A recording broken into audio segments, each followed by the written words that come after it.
আসসালামু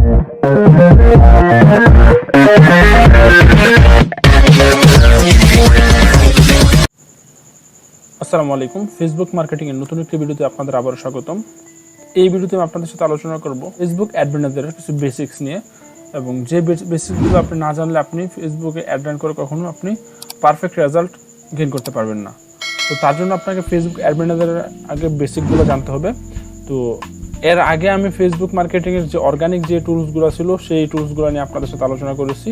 তো আপনাদেরকে আমি রিকোয়েস্ট করবো, আপনারা যদি আমার এই ভিডিওটা আমার দেখার আগে আপনাকে অর্গানিক কাজগুলো শিখে নিন, তারপর আপনারা এই ভিডিওটি দেখুন এবং ফলো করুন।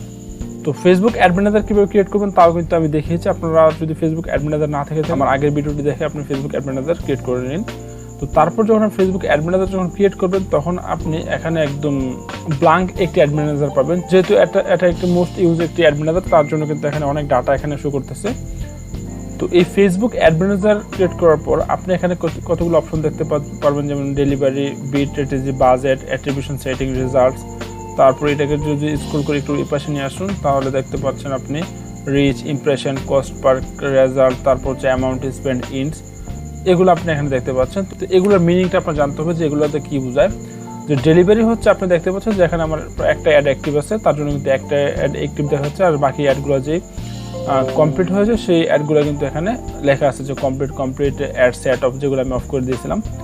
তো তারপর হচ্ছে বিট স্ট্র্যাটেজি। তো আপনি এটা হচ্ছে অ্যাডভান্স লেভেলের কাজ। আমি নেক্সট ভিডিওতে আপনার বিট স্ট্র্যাটেজি, বাজেট, তারপর অ্যাট্রিবিউশন, সেটিং এগুলো নিয়ে আলোচনা করব। তো তারপর হচ্ছে এখানে রেজাল্ট। তো রেজাল্ট হচ্ছে আমি যেই নিশের উপর আমি একটা রান করেছি সেটাই হচ্ছে রেজাল্টস। যেমন এই অ্যাডটা আমি রান করছি মেসেজিং কনভারসেশনের উপর। তো এখানে দেখতে পাচ্ছেন যে 16টা রেজাল্ট আসছে। তো এগুলো হচ্ছে মূলত রেজাল্ট। আর যদি আপনি এঙ্গেজমেন্ট অথবা ট্রাফিক অথবা লিডস, তো এগুলোর উপর ভিত্তি করে কিন্তু আপনার রেজাল্টসটা কাউন্ট হবে। ওকে, তো তারপর হচ্ছে রিচ। তো রিচ হচ্ছে যখন আপনি আপনার একটা কতজনের কাছে পৌঁছালো তাই কিন্তু রিচ। তারপর হচ্ছে ইমপ্রেশন হচ্ছে কতবার পৌঁছালো, যেমন এখানে 2600 হচ্ছে রিচ, কিন্তু এখানে ইমপ্রেশন দেখা যাচ্ছে 3690, অর্থাৎ আমার একটা 2626 জনের কাছে পৌঁছাইছে, তাদের কাছে ডাবল করে পৌঁছাইছে, যেমন 3690 জন, মানে একজনের কাছে 2-3 বার করে পৌঁছাইছে, এরকম হচ্ছে ওইটা হচ্ছে ইমপ্রেশন। এরকম হচ্ছে 3690 বার কিন্তু পৌঁছাইছে 2626 জনের কাছে। ওকে, তো তারপর হচ্ছে কস্ট পার রেজাল্ট অর্থাৎ সিপিআর। এটা হচ্ছে যে আমার প্রত্যেকটা রেজাল্টের জন্য কত অ্যামাউন্ট স্পেন্ড হয়েছে, অ্যাভারেজ যে স্পেন্ড অ্যামাউন্টটা।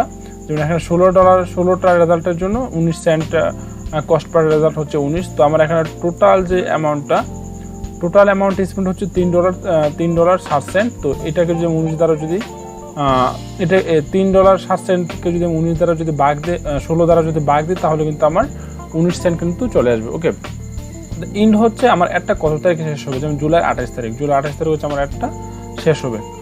তো এখানে আরও অনেকগুলো অপশন আছে, যে অপশনগুলো আপনার কাস্টমাইজ করে নিতে হবে।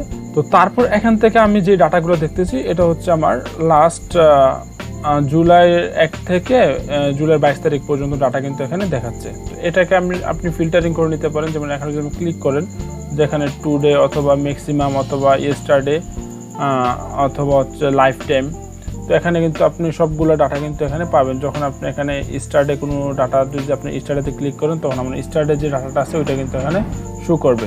অথবা আপনি যদি এখানে কাস্টমাইজ করে নির্দিষ্ট তারিখ, যেমন জুলাইয়ের 1 থেকে 16 তারিখ পর্যন্ত যেই ডাটাগুলো আছে এটা যদি আপনি দেখতে চান তাহলে এই 1 থেকে 16 পর্যন্ত সিলেক্ট করে আপনি জাস্ট আপডেটে ক্লিক করবেন। তো আপডেটে ক্লিক করার পর কিন্তু এখানে আপনি জুলাই 1 থেকে 16 তারিখের ডাটাটা দেখতে পারবেন, আপনার যে ডাটাটা আছে। ওকে, তো এখানে নেটওয়ার্কের একটু স্লোর কারণে কিন্তু এটা শো করতে একটু সময় নিচ্ছে। তো তারপর হচ্ছে আপনি যখন কোনো একটি ডাটা আপনি ডিলিট করতে চাবেন, সাপোজ আমি যদি আমার এই ডাটাটা আমি ডিলিট করতে চাই তাহলে এটাকে আমি সিলেক্ট করতে হবে। সিলেক্ট করার পর আপনি এখানে মোর অপশনে ক্লিক করবেন। মোর অপশনে ক্লিক করার পর আপনি এখানে ডাটা ডিলিট একটা অপশন দেখতে পাচ্ছেন। তো যদি আপনি এখানে ডিলিটে ক্লিক করেন তাহলে কিন্তু আপনার এই ডাটাটা ডিলিট হয়ে যাবে। অথবা আপনি যদি এখানে এবি টেস্ট করতে চান, তো কীভাবে এবি টেস্ট করবেন এটা কিন্তু একটা অ্যাডভান্স লেভেলের কাজ। এই কাজগুলো আমি পর্যায়ক্রমে আপনাদের সাথে আলোচনা করবো এবি টেস্ট নিয়ে। তো তারপর হচ্ছে ইম্পোর্ট এক্সপোর্ট। আপনি যদি এই ডাটাটাকে এক্সপোর্ট অথবা ইম্পোর্ট করতে চান, এটা যদি আপনি কোনো ডাউনলোড করতে চান সেক্ষেত্রে কিন্তু আপনি এটাকে এক্সপোর্ট করতে পারেন।